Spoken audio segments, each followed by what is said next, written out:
Hello, Bible readers. It's my birthday today. I'm 66 years old and I'm having quite a fun day so far. We're going to read Genesis 8 right now because we're reading through the whole Bible. If you didn't know, this is by Betsy Johnson, my favorite designer. It's so happy looking. The color, just the tutu, just makes me so happy, and it's comfortable.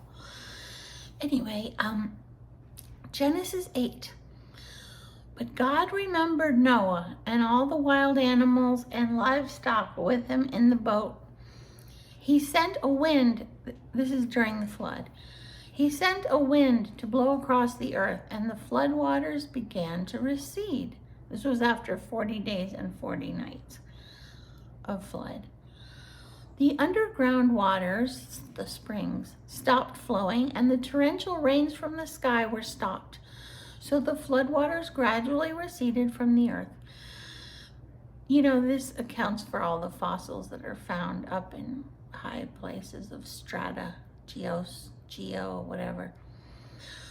Okay. After 150 days, exactly 5 months from the time the flood began, the boat came to rest on the mountains of Ararat. I have a friend in my town whose husband thinks he discovered Noah's Ark, and his name was Ron Wyatt, W-Y-A-T-T. You can watch him on YouTube. And I've been to her basement and I've seen all the artifacts and photos. And I think he did find it. Yep, I think he did. And yeah, if you ever want to see Noah's Ark, call me. My friend has all the proof of it. And okay, 2.5 months later, as the waters continued to go down, other mountain peaks became visible. After another 40 days, Noah opened the window he had made in the boat and released a raven. Always forget he released a raven first. The bird flew back and forth until the floodwaters on the earth had dried up. He also released a dove to see if the water had receded and it could find dry ground. But the dove could find no place to land because the water still covered the ground. So it returned to the boat, and Noah held out his hand and drew the dove back inside. After waiting another 7 days, Noah released the dove again. This time the dove returned to him in the evening with a fresh olive leaf in its beak. And then Noah knew that the floodwaters were almost gone. He waited another 7 days and then released the dove again.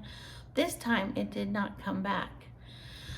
Well, I must say again, if you want to see an exact replica of Noah's Ark, you got to go to Kentucky. It's called the Ark Experience. Is that what it's called? Something like that. In Kentucky, I went. It's fantastic. An exact replica, and it shows you inside, like how they might have slept, fed the animals, caged the animals, how the waste could have been,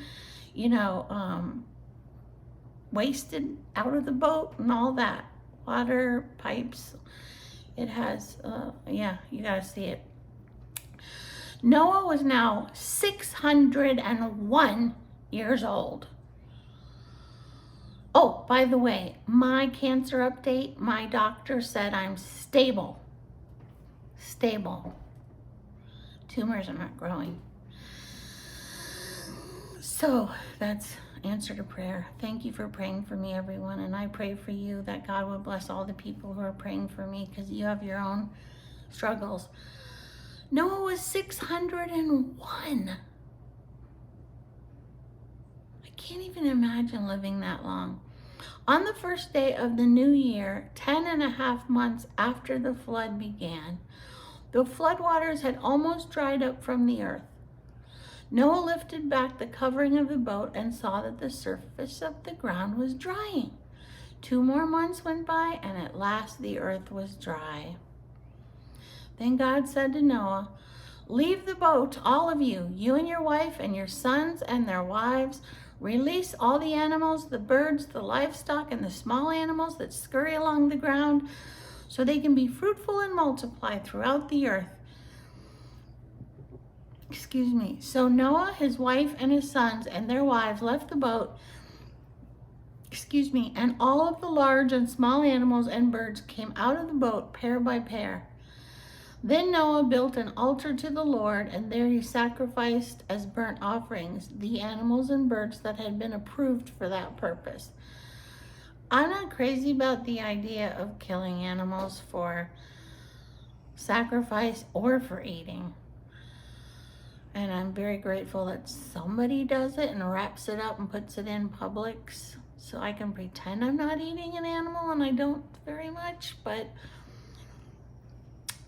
this is reality. And the sacrifice for gratitude and for sins that was practiced by the Jews, when Jesus came as the Lamb of God and sacrificed himself, we don't do animal sacrifice anymore. I gotta Google that whole thing.